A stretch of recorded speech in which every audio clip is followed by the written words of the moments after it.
តិចទៀតមិនអស់ហើយដើរទៀតទៅបដងម៉ោងប៉ុន្មានបណ្ដាច់អស់ម៉ោង 1 ម៉ោង 2 អញ្ចឹងអស់អាហ្នឹងទៅយកមកថែមទៀតអស់នឹងនៅតបអ្នក3ជួរអូម៉ានអ្នកអើ2នាក់តាបាត់នឹង100ជាងនឹងលក់អស់ប៉ុន្មានអូម្នាក់ត្រូវលក់អស់100ឬក៏ទាំងអស់100ជាងដាក់អ្នក3ជួរស្មើរៀនដល់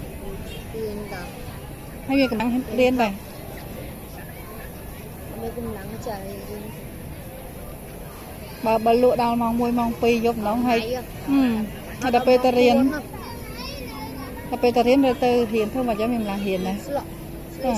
អស់សមានស្លក់អីទៅតែគាត់ថាមានកម្លាំងរៀនណា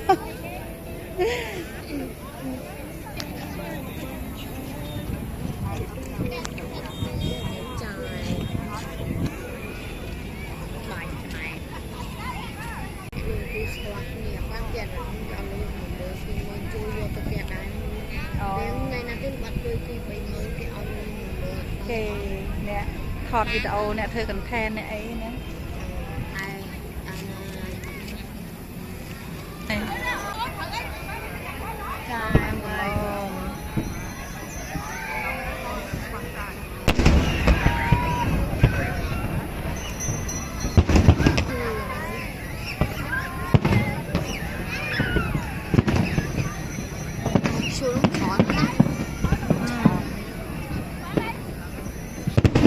5-10 នាទី